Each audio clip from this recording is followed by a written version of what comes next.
Hello friends, no economics यानी अर्थशास्त्र में आपका स्वागत है।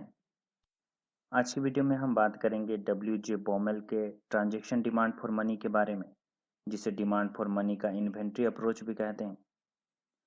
दोस्तों, इससे पहले कि हम बोमल के मनी डिमांड से संबंधित इन्वेंट्री अप्रोच को समझें, मैं आपको बतला देना चाहता हूं कि मैंने टोबिन के theory of transaction demand for money के ऊपर पहले ही वीडियो बना दिया है।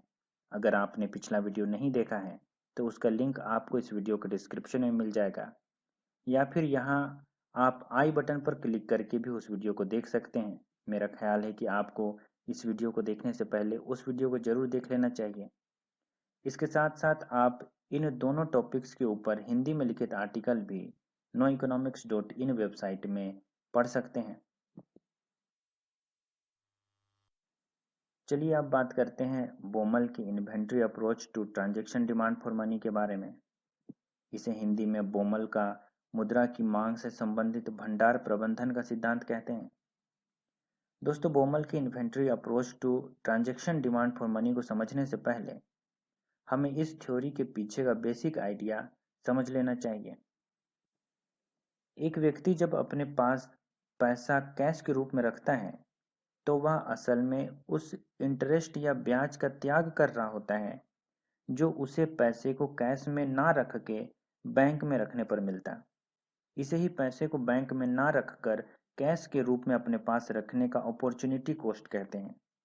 ये अवसर लागत पैसे को बैंक में ना रखकर कैश के रूप में रखने पर हो रहे ब्याज की हानि के बराबर है।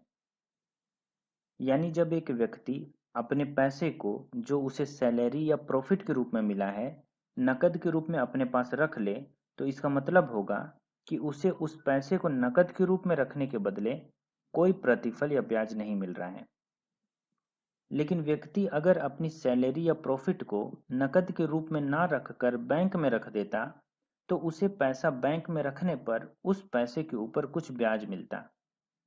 जब एक व्यक्ति पैसा बैंक में ना रखकर कैश के रूप में रखता है तो उसे उस ब्याज का सेक्रीफाइस करना पड़ता है जो उसे उस नकद पैसे को बैंक में रखने पर मिलता।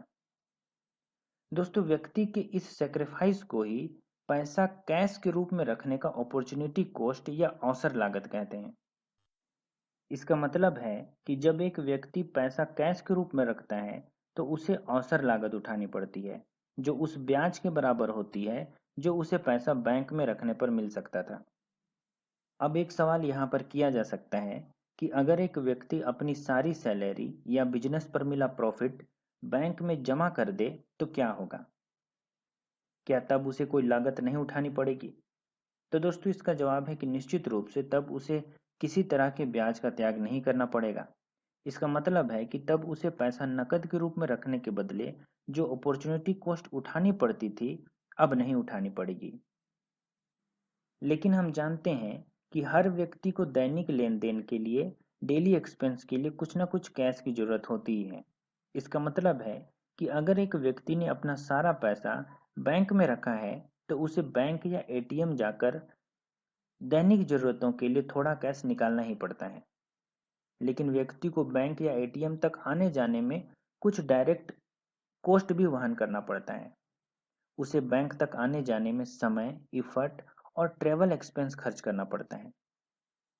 अगर व्यक्ति ऑनलाइन पेमेंट भी करता है तो उसे प्रोसेसिंग चार्ज देना ही पड़ता है जो बैंक क्वार्टरली या साल में व्यक्ति के अकाउंट से ऑटोमेटिकली डिडक्ट कर लेती है। इसका मतलब है जब एक व्यक्ति बैंक में पैसा रखता है तो भी उसे कुछ लागत ब्रोकरेज के रूप में, प्रोसेसिंग फीस के रूप में और बैंक या एटीएम तक कैश निकालने के लिए आने जाने के डायरेक्ट एक्सपेंस के रूप में उठानी पड़ती है। इस लागत को सू लेदर कॉस्ट कहते हैं। यानी एक बात तो साफ है कि भले ही पैसा कैश के रूप में रखा जाए या सारा पैसा बैंक में रखा जाए, व्यक्ति को अपॉर्चुनिटी कॉस्ट और सू लेदर कॉस्ट के रूप में कुछ ना कुछ लागत तो उठानी ही पड़ती है। बॉमल अपने इन्वेंट्री थ्योरी अप्रोच में इस बात का पता लगाने की कोशिश करते हैं कि एक व्यक्ति को अपना सारा पैसा कैश के रूप में रख लेने पर या सारा पैसा बैंक में रख लेने पर उसे एग्जैक्ट कितना सेक्रीफाइस या त्याग करना पड़ता है।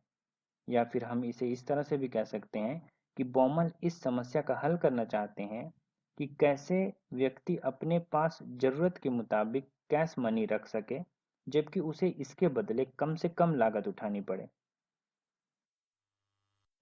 बोमल ने अपने इन्वेंट्री थ्योरी को समझाने के लिए कुछ अजम्पशंस का सहारा लिया है। इसमें पहला अजम्पशन है कि व्यक्ति को पैसा एक रेगुलर इंटरवल में मिलता है, यानी उसे मंथली सैलरी या बिजनेस में प्रॉफिट एक निश्चित समय अंतराल में मिलता रहता है, जो सीधे उसके बैंक अकाउंट में जाकर जमा होता है। नेक्स्ट अजम्पशन है कि व्यक्ति का एक्सपेंडिचर या दैनिक व्यय ड्यूरिंग द इंटरवल सेम रहता है, यानी अगर वो दिन का 100 रुपये खर्च करता है तो वह अगले दिन भी 100 रुपये ही खर्च करेगा। उसके पैसा खर्च करने के पैटर्न और एक्सपेंडिचर क्वांटिटी में कोई परिवर्तन नहीं होगा, जब तक कि उसकी मंथली सैलरी या मंथली बिजनेस प्रॉफिट बढ़ या घट ना जाए। अगला अजम्पशन है कि व्यक्ति बैंक से रेगुलर इंटरवल में पैसा निकालता है। व्यक्ति द्वारा पैसा निकालने का एक निश्चित पैटर्न है, या तो वह डेली बेसिस पर थोड़ा थोड़ा पैसा निकाल सकता है, महीने में एक बार पैसा निकाल सकता है, या कुछ समय अंतराल में पैसा निकाल सकता है। हर 2-2 दिन में पैसा निकाल सकता है, 4-4 दिन में पैसा निकाल सकता है, 10-10 दिन में पैसा निकाल सकता है। ये पैटर्न कुछ भी हो सकता है। चौथा अजम्पशन है कि व्यक्ति अपने सारे पैसे को जो उसे मंथली सैलरी या प्रॉफिट के रूप में मिलता है, महीने के आखिरी तक पूरी तरह से खत्म कर देता है। इन मान्यताओं के आधार पर बोमल की इन्वेंट्री थ्योरी को एक एग्जाम्पल के जरिए समझाया जा सकता है। कल्पना कीजिए एक व्यक्ति की जिसे महीने की 1 तारीख को 30,000 रुपये के बराबर सैलरी मिलती है, जो उसे पिछले पूरे महीने काम करने पर मिली है। व्यक्ति की सैलरी सीधे उसके बैंक अकाउंट में जमा होती है। ये बैंक अकाउंट एक सिंपल सेविंग अकाउंट है, जहां हर महीने की 15 तारीख को मौजूदा डिपॉजिट पर 4% की दर से ब्याज मिलता है। अब मान लिया जाए कि व्यक्ति ने पहले महीने जब उसे सैलरी मिली तो उसने सारी सैलरी महीने की पहली तारीख को ही निकाल ली और उस सैलरी को 1-1 हजार रुपये प्रतिदिन के हिसाब से ग्रेजुअली पूरे महीने खर्च किया। इस तरह जब महीने की आखिरी तारीख आएगी तो उसके पास एक भी पैसा नहीं बचेगा।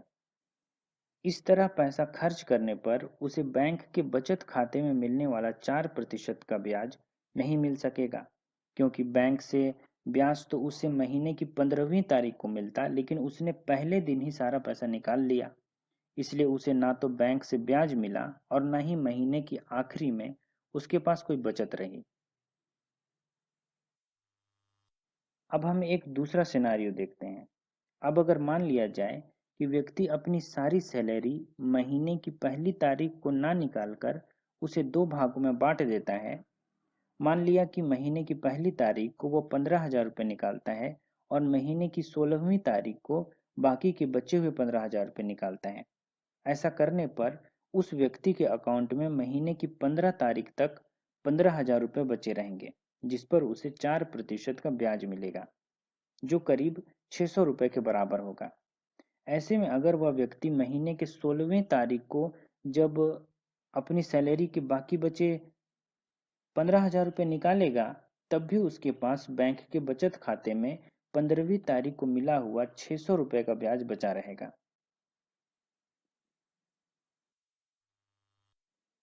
चलिए अब हम एक और सिनारियो देखते हैं।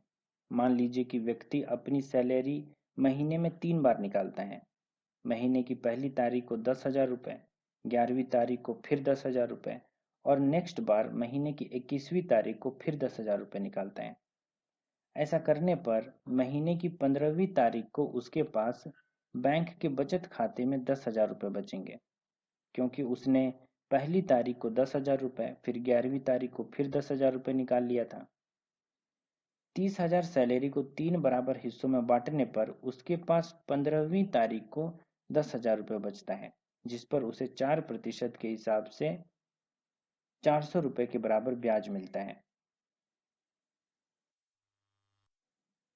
इस तरह हम तीनों सिनारियों में देखते हैं कि व्यक्ति के लिए बेस्ट सिनारियो ये है कि वह अपनी सैलरी को लेन देन उद्देश्य पर खर्च करने के लिए 2 बराबर हिस्सों में बांटे। ऐसा करने पर उसे सबसे अधिक ब्याज मिलता है।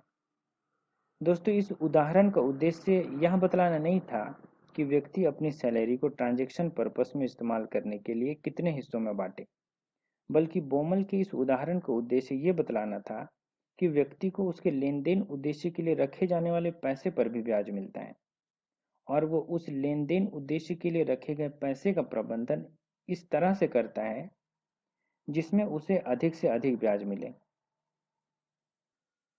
दोस्तों, अब हमें एक बात और जान लेनी चाहिए कि भले ही व्यक्ति को बैंक में पैसा रखने पर ब्याज मिलता है, लेकिन जब वह पैसा निकालने के लिए बैंक, एटीएम या किसी तरह का ऑनलाइन ट्रांजैक्शन या पेमेंट करता है, तो उसे इस पर कुछ लागत भी उठानी पड़ती है। ये लागत प्रोसेसिंग फीस हो सकती है, एसएमएस चार्ज हो सकता है, फंड ट्रांसफर का चार्ज हो सकता है, डॉक्यूमेंटेशन चार्ज हो सकता है। इसके अलावा बैंक या एटीएम तक आने जाने में उठाए जाने वाले कन्वीनियंस का खर्च हो सकता है। इसे सू लेदर कॉस्ट कहते हैं। ऐसे में एक व्यक्ति को इस बात का हिसाब लगाना होगा कि कहीं अधिक ब्याज की लालच में उसका सू लेदर कॉस्ट मिलने वाले ब्याज से अधिक ना हो जाए। ठीक इसी तरह अगर वह सू लेदर कॉस्ट बचाने के लिए ज़्यादा पैसा नकद के रूप में रखता है, तो उसके द्वारा कहीं नकद रखने की अवसर लागत बचाए गए सू लेदर कॉस्ट से अधिक ना हो जाए। कुल मिलाकर कहने का मतलब यह है कि व्यक्ति कितना पैसा लेन देन उद्देश्य के लिए अपने पास नकद के रूप में रखेगा, वह मुख्य रूप से दो बातों पर निर्भर करती है। कुल मिलाकर कहने का मतलब यह है कि व्यक्ति कितना पैसा लेन देन उद्देश्य के लिए अपने पास नकद के रूप में रखेगा, वह मुख्य रूप से दो बातों पर निर्भर करती है। पहला, कि व्यक्ति को पैसा नकद के रूप में रखने पर कितने ब्याज का त्याग करना पड़ता है, जो उसे पैसा नकद के रूप में ना रखकर बैंक में डिपॉजिट करने पर मिल सकता था। इसे हम नकद रखने की अवसर लागत कहते हैं, जो बैंक में मिलने वाले ब्याज दर पर निर्भर करता है। दूसरा है सू लेदर कॉस्ट, जो व्यक्ति को बार बार बैंक से पैसा निकालने पर उठाना पड़ता है। बोमल ने इन दोनों तरह की लागतों का हिसाब लगाने के लिए एक फॉर्मूले का निर्माण किया है। यहाँ वाई का मतलब व्यक्ति को मंथली मिलने वाली सैलरी से है। सी का मतलब है व्यक्ति कितनी औसतन धनराशि यानी कितना एवरेज अमाउंट हर बार अपने बैंक अकाउंट से निकालता है। टी का मतलब है कि व्यक्ति पैसा निकालने के लिए कितनी बार बैंक या एटीएम का चक्कर लगाता है। अगर ऑनलाइन ट्रांसफर करता है तो कितनी बार फंड ट्रांसफर करता है। टी व्यक्ति द्वारा बैंकिंग करने की टोटल नंबर ऑफ फ्रीक्वेंसी है। टी की संख्या को हम y बाई सी के द्वारा भी जान सकते हैं, इसलिए हम t is equal y by c लिख सकते हैं। यहाँ b का मतलब है हर बार बैंक से पैसा निकालने या ट्रांसफर करने की लागत से है, जिसे हमने सू लेदर कॉस्ट कहा है, और r बैंक में पैसा रखने पर मिलने वाला ब्याज दर है। इस प्रकार बी टी या b into Y by C total shoe leather cost होगा, जो एक व्यक्ति को बैंक जाकर पैसे निकालने पर उठानी पड़ती है, जबकि r into C by two bank में पैसा ना रखने की औसत लागत है। इस तरह B T plus r into C by two is equal B into Y by C plus r into C by two is equal root under 2by by r। इस तरह से हम लिख सकते हैं, यानी c is equal root under 2by by r। Baumol का मानना है कि इस फॉर्मूला का इस्तेमाल करके एक व्यक्ति नकद निकालने की लागत को न्यूनतम कर सकता है, यानी इस फॉर्मूला का इस्तेमाल करके व्यक्ति कैश रखने पर उठाए जाने वाली अवसर लागत और कैश निकालने की लागत का पता लगा सकता है, जिससे कि वो इस लागत को कम से कम कर सके। दोस्तों, वीडियो के आखिर में हमें बोमेल के इन्वेंट्री थ्योरी से जुड़े कुछ और चीज़ें भी जान लेनी चाहिए। जैसे बोमेल का इन्वेंट्री थ्योरी हमें यह बतलाता है कि एक व्यक्ति द्वारा किए जाने वाला ट्रांजैक्शन डिमांड फॉर मनी या लेन देन के लिए की जाने वाली मुद्रा की मांग भी ब्याज दर पर निर्भर करती है। अगर एक व्यक्ति को बैंक में पैसा रखने पर कोई ब्याज नहीं मिलेगा, तो वह सारा पैसा महीने के पहले दिन में ही निकाल लेगा। ऐसा करने पर भी तब उसे किसी तरह के ब्याज की हानि नहीं होगी। उसके नकद रखने की अवसर लागत तब शून्य होगी।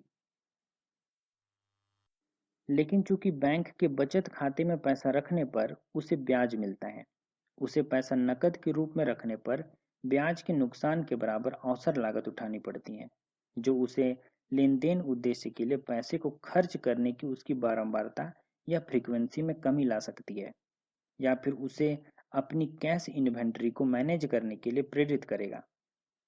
इस प्रकार बॉमल साबित करते हैं कि लेन देन उद्देश्य के लिए की जाने वाली मुद्रा की मांग भी ब्याज दर पर निर्भर करता है। दोस्तों, आज के लिए बस इतना ही। उम्मीद करता हूँ कि वीडियो आपको पसंद आया होगा। वीडियो अगर पसंद आए तो इसे लाइक कीजिए, शेयर कीजिए और चैनल को सब्सक्राइब कीजिए, क्योंकि जब भी आप हमारे चैनल को लाइक, शेयर और सब्सक्राइब करते हैं तो इससे हमें बड़ी प्रेरणा मिलती है नए वीडियो बनाने में। वीडियो देखने के लिए आपका धन्यवाद।